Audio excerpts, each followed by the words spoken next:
Salve, salve família, satisfação imensa, coisas maravilhosas nas nossas vidas, sejam bem-vindos a mais um episódio do Pós-Plantão Podcast, o melhor podcast, como eu já falei, da América Latina, coisa boa, com alta audiência, muito graças a vocês aí que estão nos acompanhando sempre, eu fico imensamente grato de vocês confiarem nas informações que a gente traz aqui pra vocês, é por isso que a gente senta e discute, vara a noite pensando o que a gente vai fazer pra trazer a melhor informação pra vocês e também pra gente, porra, tanto que eu aprendo com esse trem aqui, coisa boa, acho que a vida é essa, a vida é partilha.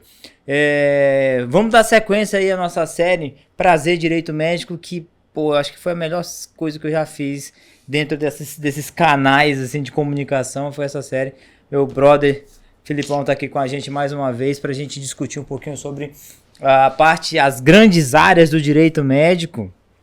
Filipão, vamos falar hoje um pouquinho de um tema, velho, que é um saco pra gente, eu devo admitir, é um saco. Documento médico. Documento médico pra gente é sofrido. Porque vamos ser claros, assim, vamos ser sinceros. Quem gosta de escrever são vocês. Não, a gente não gosta, velho. E olhe lá. E olhe lá, meu filho, e olhe lá. Documento médico, por quê, pra quê e pra quem? E aí, é importante mesmo, na real? Nossa, importante demais. Demais mesmo, né? Porque é uma obrigação, a princípio, e antes de qualquer coisa, ética, e vai ser fundamental depois se você tiver uma reclamação do paciente, um processo. Para quê? Justamente pela segurança do paciente, para a tua segurança.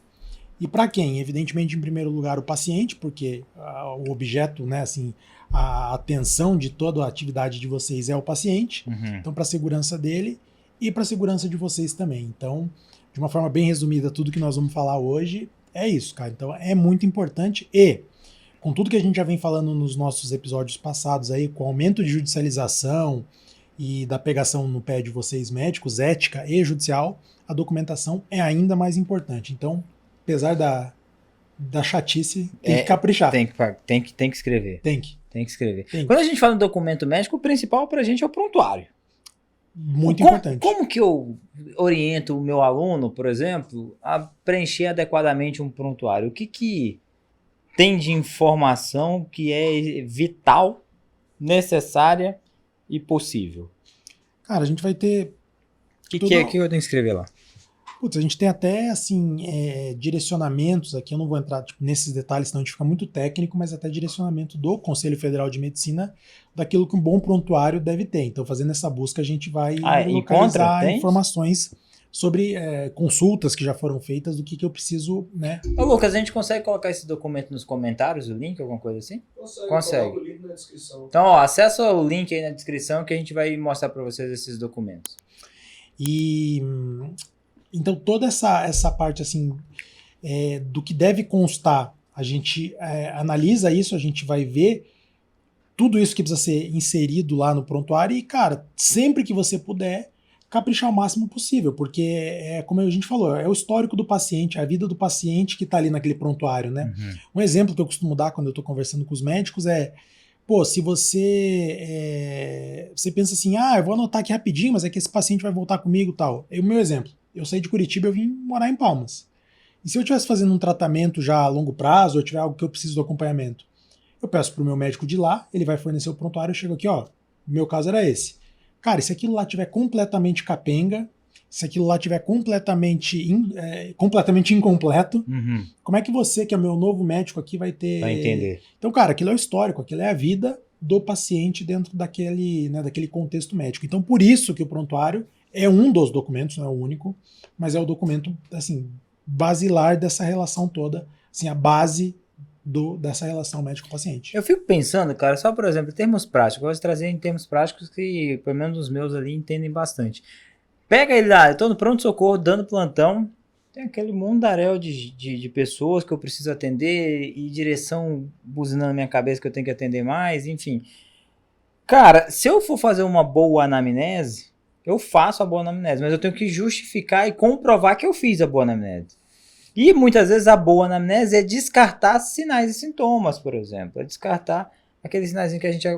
E se eu for ter que escrever tudo isso, vira um compêndio do nosso grande, ilustríssimo professor Celso Celeno Porto, numa descrição E que muitas vezes o próprio ato de escrever fica mais longo do que de atender. Concordo. Como que eu faço isso? Eu tenho que escrever tudo? Não, te entendo. Até os ausentes? Não. Eu acho que esse é o ponto, cara. É você entender que não é escrever demais ou escrever tudo, mas é escrever aquilo que é relevante na tua análise. Então, fiz a análise ali, Isso é esses importante. ausentes, agora, prestei atenção ou me chamou a atenção, isso, recomendo o segmento tal, tal e tal, nós vamos fazer o exame tal. Uhum. Então não é escrever demais, mas é escrever o que é necessário. Que é muitas vezes o que a gente vê faltar quando a gente tem um processo ou uma reclamação. Ele, pô, mas Felipe, eu lembro desse caso, essa paciente aqui estava relatando isso naquele dia, mas eu não anotei ali rapidinho e tal, eu só falei que ela retornou. Porra, isso era informação chave, que era uma frase, era uma linha que a gente podia usar depois. Então eu acho que é muito mais dessa assertividade no que você vai colocar, até porque tudo aquilo que vai compor esse prontuário do paciente é parte desse documento. Então você vai ter exame, você vai ter todo o resto ali, como você falou, a anamnese, você vai ter outros exames, você vai ter tudo aquilo ali complementando o que você não anotou, né? Que você vai fazer um compêndio e o resto você vai... Cara, é um conjunto de informações, né? Então é anotar bem. Por exemplo, muitas vezes não é feito. Muitas vezes não é feito. Por exemplo, então um bom prontuário não necessariamente é um livro. Você não precisa escrever de tudo. Então vamos lá, vamos ter termo prático, por exemplo. Chegou o paciente num pré-operatório de fazer uma hérnia e aí no retorno ele traz os exames. Eu olho os exames, vejo que está tudo bem e escrevo lá. Exames, ok. O outro colega vê todos os exames, todos, é uma cacetada, ele escreve cada um dos exames. Quem tem menor chance de tomar um prejuízo aí, já que a análise foi feita pelos dois e só foi diferente a forma da escrita? Olha, é como você falou, eu acho que a gente não pode, tornar primordial anotar e até esquecer a consulta, como você disse, senão eu passo o tempo todo ali como escrivão anotando coisa e não faço o principal, né? Não estou ali atendendo meu paciente. Agora, cara, se houver essa possibilidade de complementar e não dar só o ok, porque, por exemplo, eu já vi um caso, uma ocasião que todos os atendimentos eram o famoso BEG, né? BEG. Eu ia falar das siglas já. Era o BEG, era o bom estado geral. E, cara, o juiz pegou que eu falei, olha, não vejo como possibilidade um cara vir 12 meses no médico, agora tá reclamando aqui de uma situação de saúde, e nas 12 era só isso que você tinha notado, doutor? Era bom estado geral toda vez, nada te chamou atenção, não tinha... Você, né, assim, ficou meio automático. Não tava, Então, assim, é para você não padronizar, para não virar um negócio também ali que claramente não tem nada anotado ali a seu favor. Aquilo ali vai ter uma presunção de veracidade, o documento médico, porque a gente acredita que o médico não está, evidentemente, omitindo nada ou mudando nada intencionalmente, mas, ao mesmo tempo, pode ser questionado. Então, se alguém depois falar, olha, não consigo extrair nada desse prontuário aqui no momento de uma perícia, por exemplo, porque não tem nada de relevante. O problema é nosso, porque nós não vamos conseguir daí mostrar aquilo que a gente pretendia mostrar. Então esse colega que colocou ali as informações principais, ou por outra, cara, você pediu uma cacetada de exame, como você falou. Eu, velho, fui no médico essa semana, é verdade isso, tá? Uhum. Ainda não é geriatra, mas já vai ser o próximo, porque é real. Geriatra é o médico de adulto, né? É o que meu amigo pediatra fala, pra eu não me sentir tão mal. Mas você é novinho, velho. Não é nada, velho, não é não. Nesse ano começa todas as coisas, 40, mas mesmo. Cara, às vezes andar a próstata já. Eu não falei isso. Eu não falei nada. Previna-se. Ele pegou lá e ele falou, olha, de todos que você fez, eu fiz uma porrada mesmo, sei lá, 17 numa tacada e 13, não, sei lá, 30 exames. Ele falou, olha, quase todos estão ok pra tua idade. Uhum. Mas tem 2 aqui que estão me chamando a atenção. Esse aqui e esse aqui.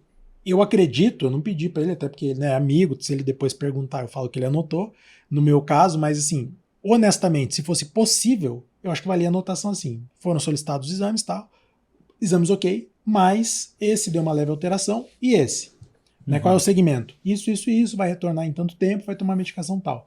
Porque depois, se lá na frente eu falo, nossa, me deu um efeito colateral, nossa, eu não sei que medicamento que eu tô tomando, nossa, eu tinha uma alteração e você não falou nada. Não, meu amigo, calma. Tá aqui, tá devidamente anotado que você, naquela ocasião, esteve aqui. E eu tô falando tudo isso já com uma visão, cara, mesmo de processo, de coisa depois que o paciente vem. Não, mas você liberou a cirurgia do paciente com um exame de 3 meses, já estava vencido. Que daí você fala um monte de abobrinha no processo e vai colando, né? Não, mas tinha essa condição prévia de saúde, mas não tem uma anotação em prontuário aqui que tinha essa condição prévia de saúde. Por que você operou mesmo assim? Então tudo isso depois vai sendo muito importante para você e muito importante para o paciente, como eu falei, porque é o histórico de saúde dele também. Então, de novo, nem A nem Z. Se você puder ficar nesse meio termo, mas caprichar, é importante. O que não dá, o pior das 3 hipóteses, temos lá. Não anotar, anotar demais ou ficar no meio. O meio é ideal. Agora, não anotar também, ter aquele prontuário de uma pagininha, cara, isso é demais. É um problema ético, porque é obrigatório ter prontuário para cada paciente, e é um problema depois se desandar a relação e você precisar de um meio de prova. Sobre prontuário ainda, você falou um negócio interessante que me chamou a atenção. Presunção de veracidade. O que seria presunção de veracidade? Cara, que a gente confere ao documento médico, confiando nessa figura do médico, que aquilo que ele está anotando ali é verdadeiro. Então a gente parte da premissa de que nós não temos por que questionar a validade de um documento médico, de um prontuário médico, né?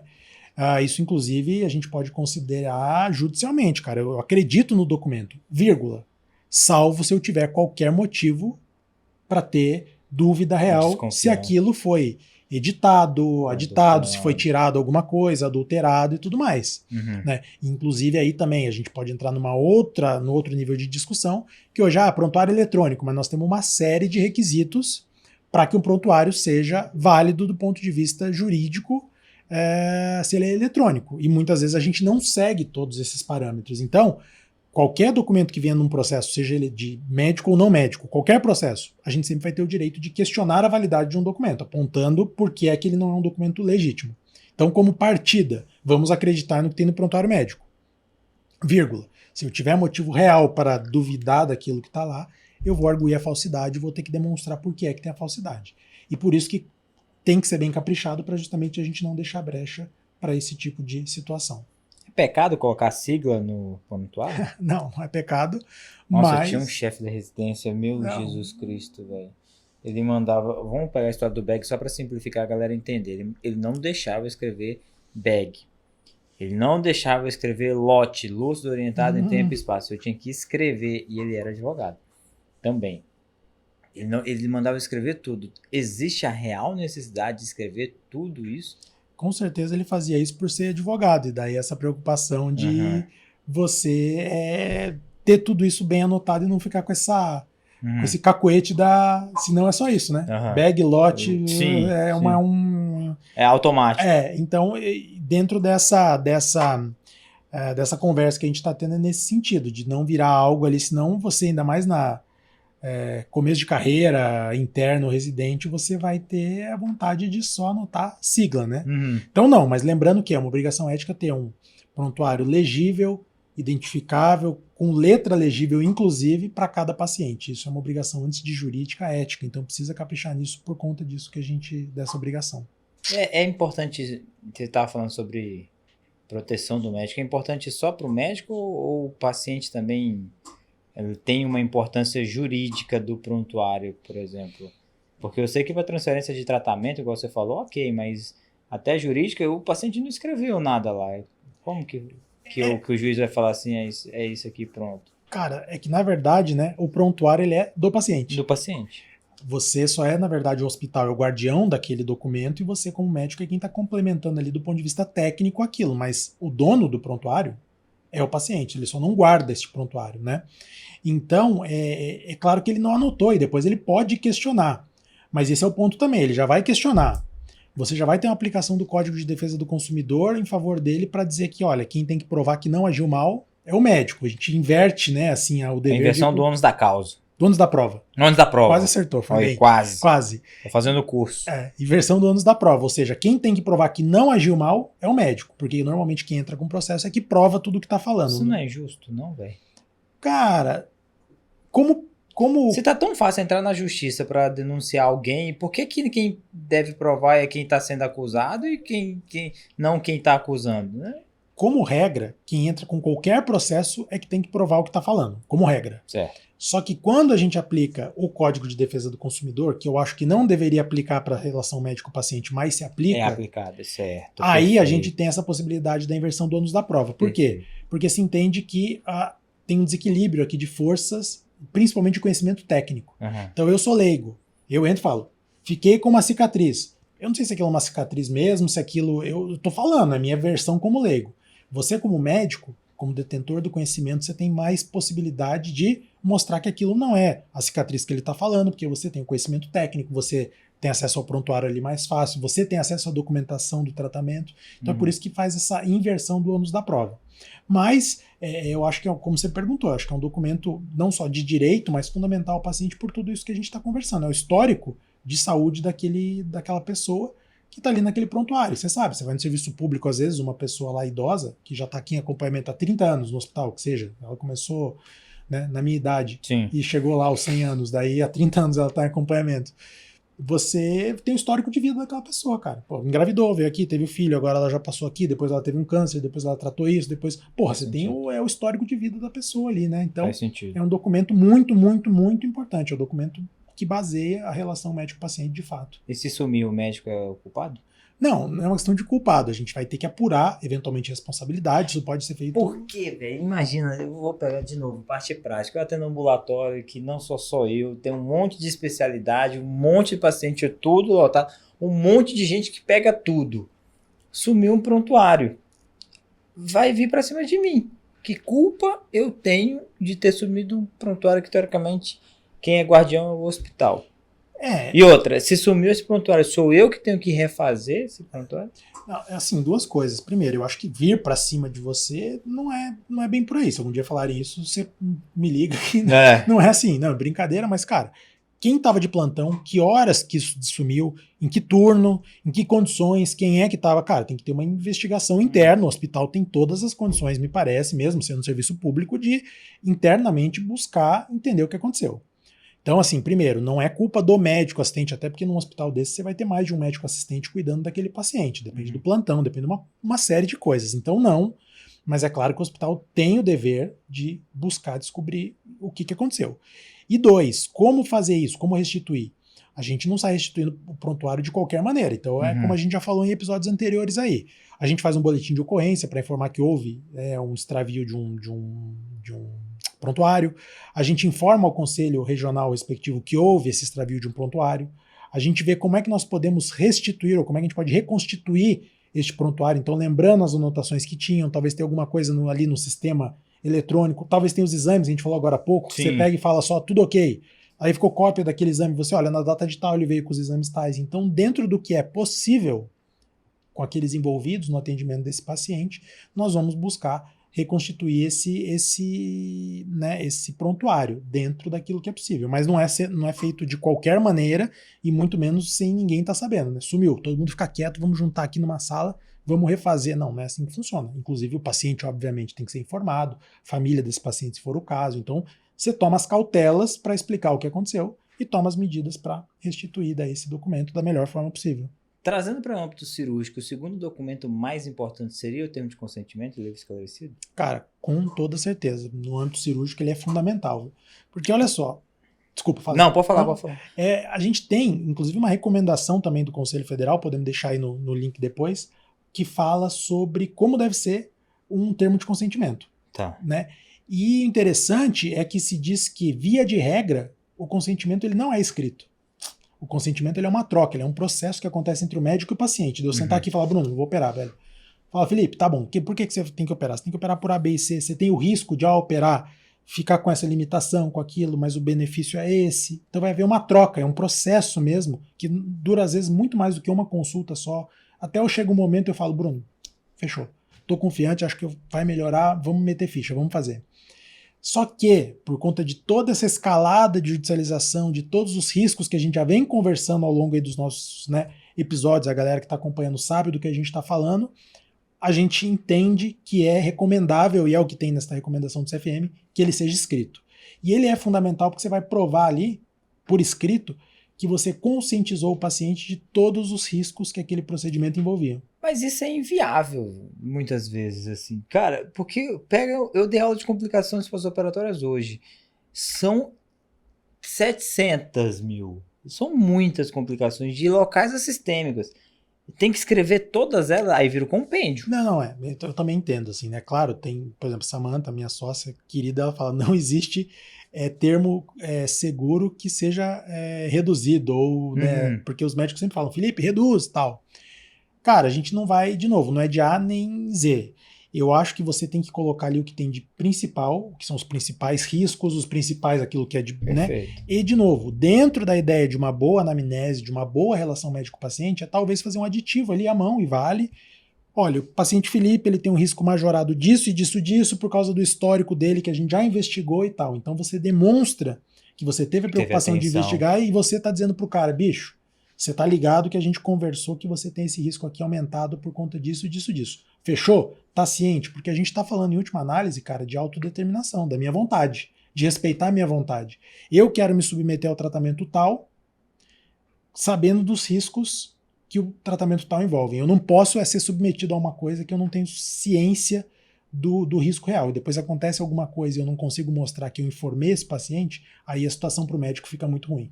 E isso tem que ser feito a próprio punho ou eu posso padronizar, por exemplo, um documento, já que sou cirurgião plástico, eu faço mamoplastias todos os dias, eu vou escrever a mesma coisa todos os dias, eu posso deixar digitalizado e usar? Não fica muito informal? Cara, aí a gente tem uma faca de dois legumes mesmo. Faca de dois legumes. De dois legumes mesmo aqui. Porque é o seguinte, é óbvio que hoje ninguém vai fazer tudo isso de próprio punho. Não tem como, é inviável. Então, assim, é normal você ter um documento padrão. Só que ele não pode ser padronizado a tal ponto de ser um consentimento genérico, porque isso tem decisões judiciais que anulam um termo de consentimento considerado genérico. Então ele não pode ser muito genérico. Tem um termo para cirurgias, e eu faço várias cirurgias. Eu uso cirurgia. Toda cirurgia tem um risco, toda cirurgia tem uma anestesia. Você usa para fazer mama, para fazer um serviço de cirurgia de um hospital, e você usa para tudo um termo só. Não vai servir, ele é imprestável.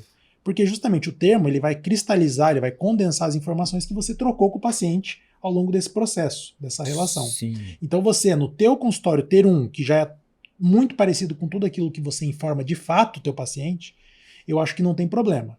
Desde que você tome sempre o cuidado de individualizar da melhor forma possível. Cada um é um. Então, o Felipe tem o problema tal, tal e tal. O Felipe tem uma propensão maior a queloide, que a hora que eu cortar, provavelmente vai dar uma complicada na cicatrização. O Felipe é pós-bariátrica, que vai ser difícil a cicatrização dele. Tudo isso eu recomendo que você faça uma anotação aí, pode ser de próprio punho, para mostrar que tudo aquilo foi muito bem esclarecido antes. A gente não pode correr o risco depois de ter um dano informacional, porque hoje a gente já tem condenações que são exclusivas de dano informacional. Eu não tive um problema médico, mas eu não fui informado que eu poderia ter o problema médico. Então você falhou no dever de informar o paciente. Meu Jesus. E hoje já existe condenação específica baseada em Código de Defesa do Consumidor, direito à informação, com essa falha de explicar exatamente o que a pessoa iria se submeter. É bem puxado isso, né, velho? É bem... Imagina. É minha vida, bicho. Eu imagino, todo dia, cara. É todo dia um 7-1, meu amigo. E tem que ser sempre em duas vias? Uma para o paciente e o uma ideal para o usuário? É o paciente ter uma cópia. Aí me fala outra coisa aí. Por exemplo, cirurgia, vamos trazer para cirurgia dermatológica, onde eu faço no pré-operatório ali, tá comigo. E assim, é um lipoma. Que eu mesmo consegui fazer ultrassons focais, enfim. Vou operar no mesmo dia. Não precisa de jejum, não precisa nada, eu informei tudo. Esse termo tem validade ou ele precisa ser levado para casa, estudado pelo paciente, analisado, enfim? Sempre a gente vai pensar em Ou eu posso assinar ali no centro cirúrgico, por exemplo, de operar? Esse é meio ruim, assim, no centro cirúrgico, mas é tudo dentro de uma razoabilidade. O que eu quero dizer? É uma cirurgia, entre aspas aqui, menor, não é que ela não tem risco, mas é como você falou, algo menos invasivo, algo com menos risco. Cheguei, consultei, Felipe, dá para fazer hoje.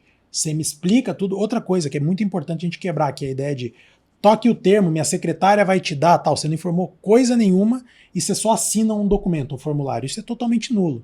Porque o que a gente presume, o que a gente entende de termo de consentimento é aquilo que o médico conversou comigo antes. Eu só tô agora, é o gran finale, que é a cereja do bolo. O termo, ele é a concretização daquilo que vem sendo conversado nesse processo, nessa relação médico-paciente.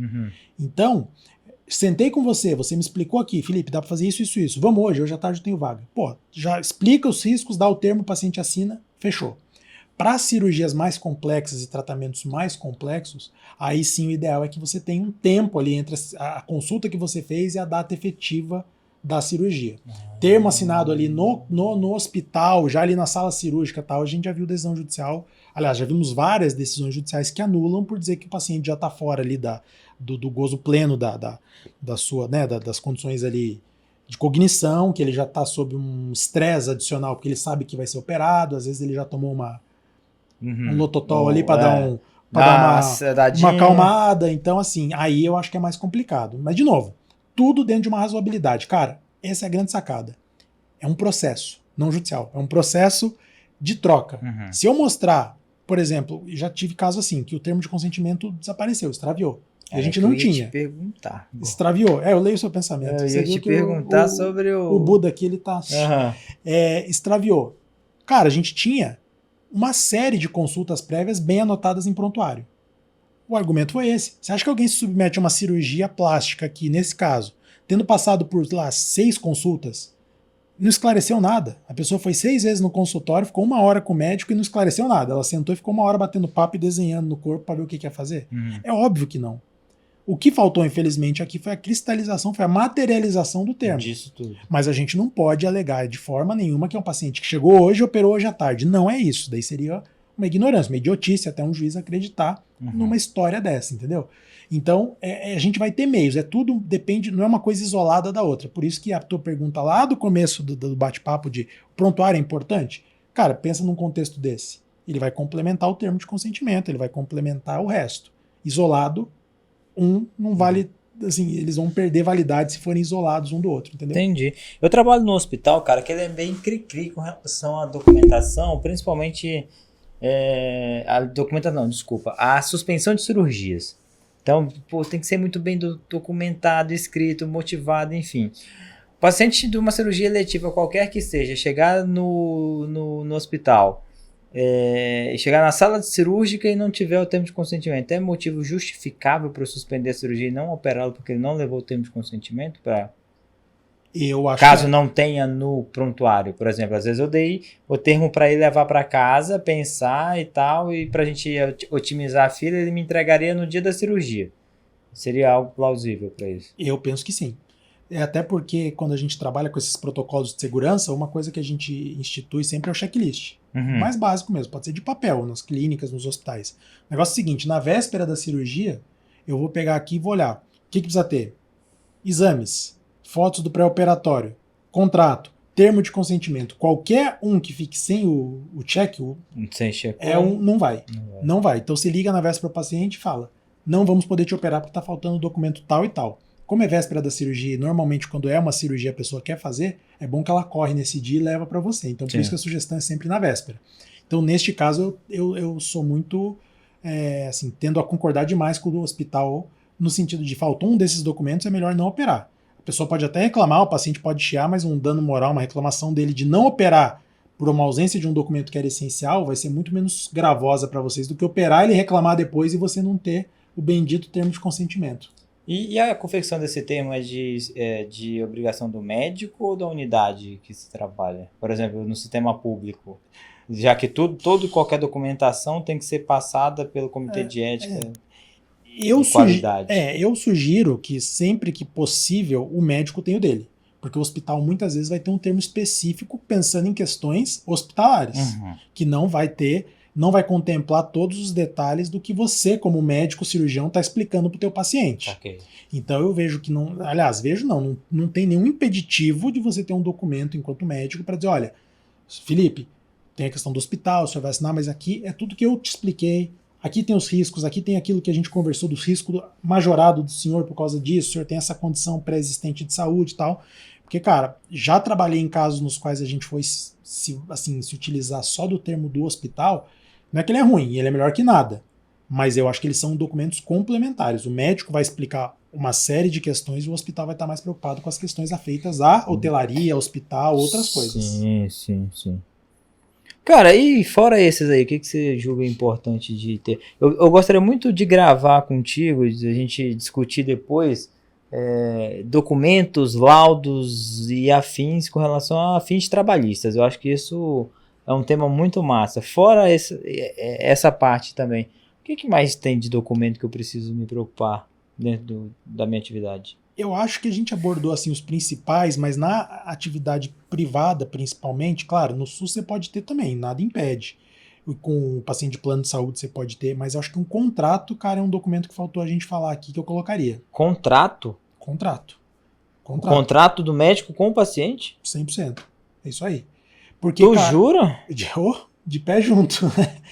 Termo de consentimento, que é o que a gente está falando aqui. Mas não era isso. Termo... É outra coisa. Termo, informação. Uhum. Eu explicar para você quais são os riscos, o que é que pode acontecer, por que você está fazendo o procedimento. Uhum. Contrato. Obrigações das partes. Igual o contrato que você assina com a tua operadora de celular, com...